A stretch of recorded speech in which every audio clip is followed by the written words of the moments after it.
So I want to ask you this. So, you know, I tend to agree with you. I'd like to think they're going to get over this hump. If they don't, that They will. you know, They will. they will. I guarantee But it. my question to you, Seamus, is that you see quotes like KP. We play with no spirit, no personality. They've kind of Tatum, Brown's acknowledged it. They've kind of all acknowledged, like, listen, we're not playing well right now, and they've acknowledged it now for 2.5 weeks. And then you roll into a game against a team where it's like, even if you weren't coming back and getting back on track, this is a game where you can, like, at least fake it, right? They're that bad. It's like, oh, look at us, we beat the Raptors like they did a couple weeks ago. Oh, we beat the Raptors by 50, right? Oh, look at us, we're back. Like, are they just blowing hot air right now to the media? Are they kind of just like, oh yeah, well, we'll figure this out? Or do they genuinely care? Because it's been too long that they've addressed it but not shown it on the court, I feel like. I feel like right now, as the losses, personally, how I see it, if the losses continuously rack up, is the more they're going to care. Because at first, when the stretch is 2 weeks long, say at the end of December, right, going into January for the Celtics, they're probably looking at it going, oh yeah, we lost a couple games, we're not really giving our full effort, but we'll be there. As the losses rack up, I think it really starts to get under everybody's skin, because it doesn't only get under the player's skin, it gets under everybody's skin around them and starts creating a terrible vibe, to the point where it's like, you have to change something about this. There's no more blowing hot air. You have to do something about it. I think right now, we're going to see how they respond from this loss, because I think this is the first time we've really seen in the media that I think there's some quotes that we've seen tonight that I think are a little more powerful than what we've seen. There's been quotes in the past that suggest, oh yeah, they understand what they're going through is bad basketball. But tonight, when you're talking about no spirit out on the floor, when you're talking about no effort, I mean, those are kind of things that you look at and go, we can be a good basketball team if we just do this. And if we don't do this, they're going to continuously rack up losses like tonight, because tonight's loss was embarrassing. It was absolutely embarrassing for the team. I mean, the Toronto Raptors, this was a 67-point turnaround from what we saw on New Year's Eve against the Toronto Raptors. And you're telling me RJ Barrett is worth 67 points? Are you kidding me? That's ridiculous. There were a couple Raptors players injured that New Year's Eve game, but it wasn't this drastic to the point where, oh, and now you go up into Toronto and you lose by 13. And really down the stretch, this is a game in which the Celtics, down the stretch, there were 8 minutes left, and we were all looking at it going, this is kind of an impossible game to win. How is that possible? Yeah. How is that possible? We're talking about this because at the beginning of the season, remember that Indiana game? It was like the 5th game of the season, right? Or the 4th or the 6th game, whatever it was. The team started out undefeated, if anybody remembers this year, until that Indiana game.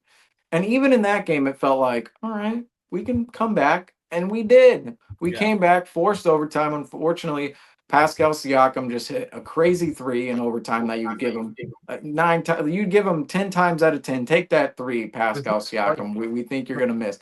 And fortunately for them, fortunately for the Pacers and Siakam, he hit that 3. We lost that game, but even in that game, we were down. I don't know the exact margin, but down the stretch, it was definitely a game where we're looking at it going, okay, there's no chance right now. And the Boston Celtics battle back. We don't feel that way about this team whatsoever right now. We have not an ounce. Not an ounce. And I think that over time, that's going to start to build if more of these losses are racked up, because we're starting to see it yet again. We've talked about it at the end of December. Oh, we don't know how to talk about this team right now because they're losing every other game.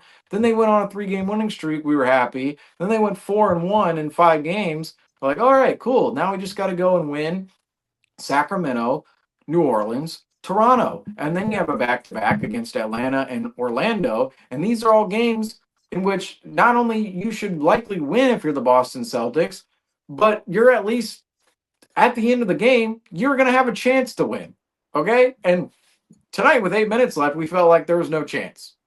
That's terrible. And I really do think in terms of the media, they're going to care more as more of these losses rack up if they do. I really think so. I think they care more right now than they did on Friday against Sacramento. And I think they care more right now than they did say coming off that Indiana game on December 29th.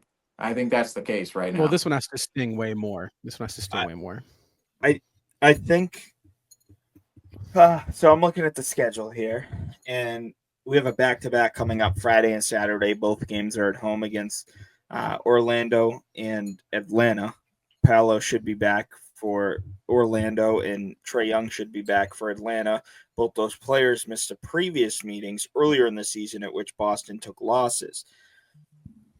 This, to me, back-to-back, you're likely going to be without both Porzingis and Horford for, each of the games, whether they, I'd be shocked if they both played in the same game, just with the way they've been handling back-to-backs.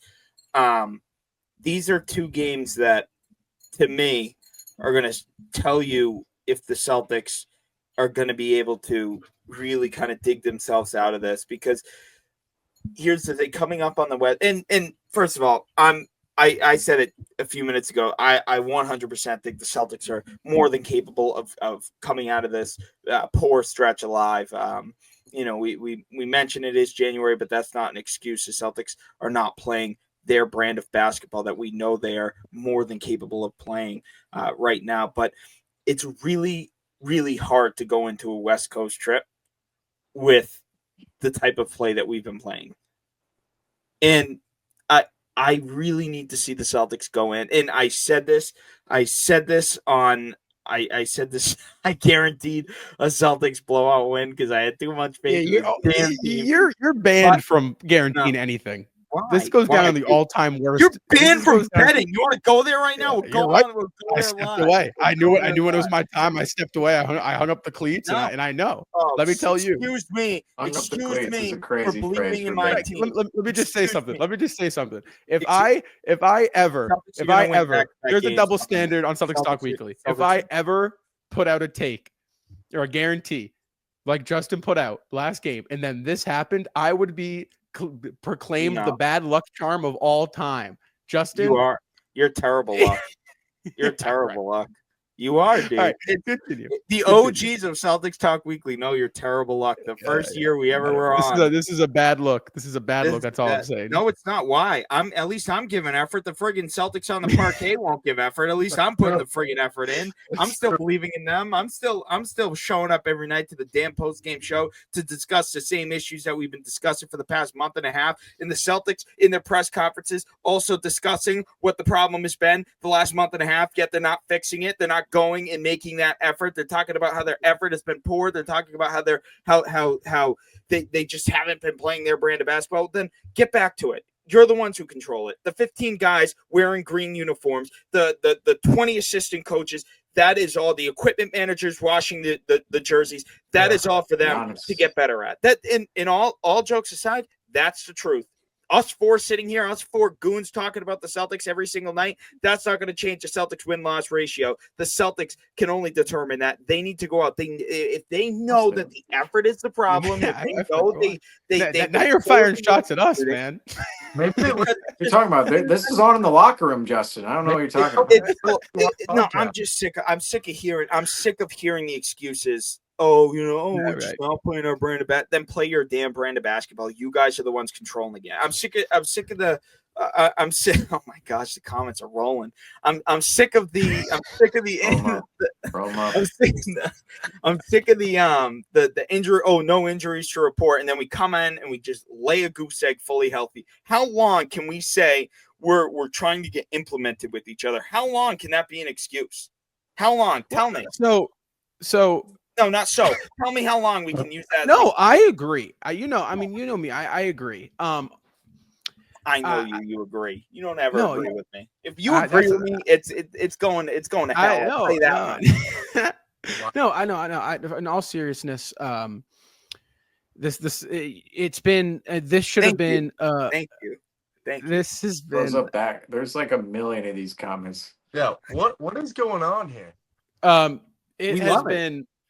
It has been about a month too long of this. This should have been a 2-week stretch where Boston played bad. They recognized it. Oh, wake up call. We, blew a big game at home in Indiana. We lost on Christmas. Christmas really should have been the wake up call for Boston. Big time. Sure, I never dressed went up. there. I dressed up Never like an should've went idiot there. and I know walked you into that did. TD Garden. Oh, I did. You And you know what? And they left me with a real stinker. Jumbotroned him once, and Yeah, twice. Jumbotron me twice. But no, in all seriousness, it should have been Christmas. That should have been the wake up call for this team. Well, I was just going to ask you, how many more of these losses can it be a wake up call? None. I mean, at this point, but Justin, that Sacramento loss was the last straw. I mean, the fact that you add the cherry on top of losing to the 9-win Raptors, if this happens again, like double digits, and Boston loses to another bottom tier team for the next month, then it's going to explode on them. Like, I get it, right? Like, if you're a player, who cares what the media has to say? Quite frankly, Jason Tatum, and they don't care what we have to say, right? We still love you. Still love you, absolutely. But they don't care. But like, the truth is, you ask me, when was this enough? The loss at home on Christmas on national television to the Philadelphia 76ers, that was it. Shit show. Yeah, the fact that this is happening almost a month later, Randy, it's ridiculous. Yeah.